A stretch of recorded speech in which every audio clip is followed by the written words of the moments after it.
I used to think I was slow. Until I realized. An entire generation is being forced into delayed adulthood. Episode 1. I'm not stupid. I'm not lazy either. But there was a point when I realized. The more I tried to follow the right path, the more my life slipped out of my hands. Not because I was wrong, but because the rules of the game changed. A long time ago. The day I was born. National debt was just a figure in the news. The day I started working. It had become a burden hanging over the entire economy. I work harder than my father did. But I can't afford what he could buy at age 30. Not because I'm a big spender. But because housing prices outpace a lifetime of effort. No one ever told us this. They just said, keep trying. And it will be fine. But how can it be fine? When money is printed faster than value is created.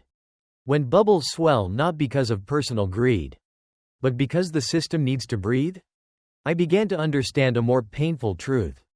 Delayed adulthood is no longer a personal issue. It's a symptom of an exhausted economic order. And so, I stood still. Not knowing why I was so slow. Only feeling my heart get heavier every time I think of the future. People fear a financial crisis. I fear something more. A whole life passing by without being able to save anything.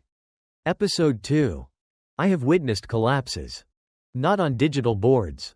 But in real life. A friend lost their job after 10 years of dedication. No scandal.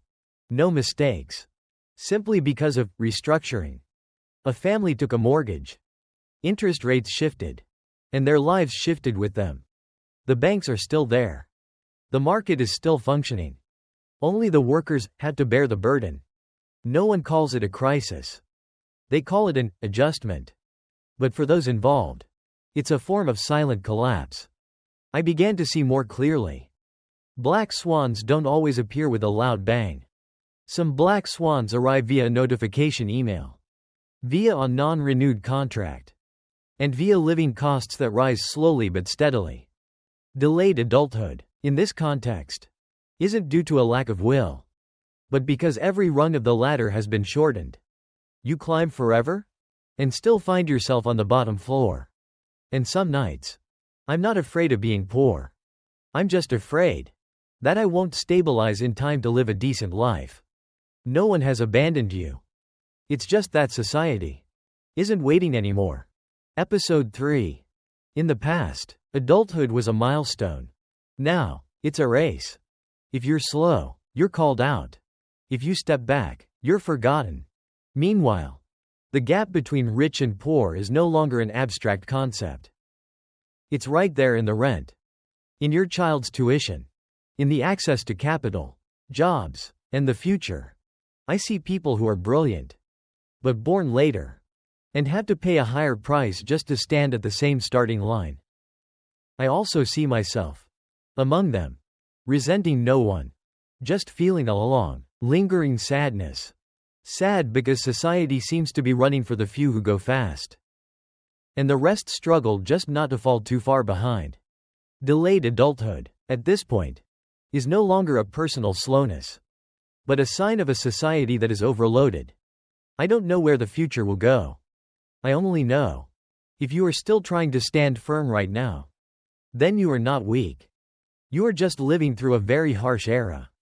I've been there. There is a type of poverty where you aren't starving, but you never have any room to truly live. Episode 4. I realized I'm not poor in the old sense. Still have a job. Still paying the bills. But one thing is always missing. Breathing room. Everything is on the edge. Wages grow slowly. Costs rise steadily. Risk is just sitting there, waiting to be triggered. They call it the middle class. But I see it more as a fragile buffer zone. Just one serious illness, one layoff, one rate hike, or one family crisis is enough to make the whole structure of life collapse. No need for a market crash.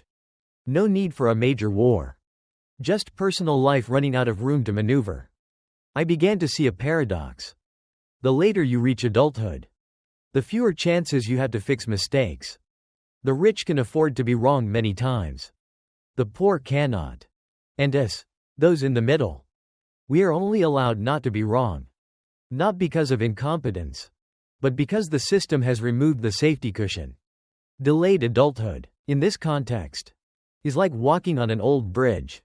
With debt, responsibility, and age lurking below. No one screams in your face that you're a failure.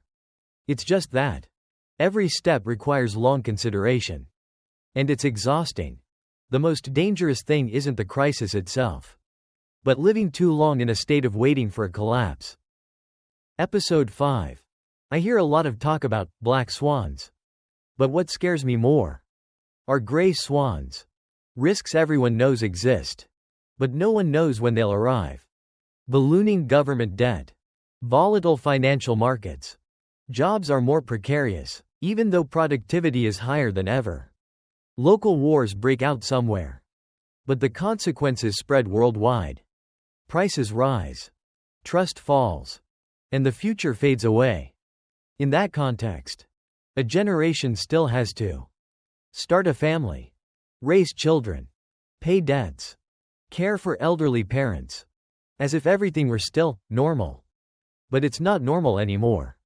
Delayed adulthood, now, isn't about avoiding responsibility, but because responsibility came too early, while the foundation could form. I see many people trying so hard. But the more they try, the more exhausted they become. Not because they're going the wrong way, but because the finish line keeps moving. In the past, people just needed to work hard. Now, working hard only helps not to fall faster.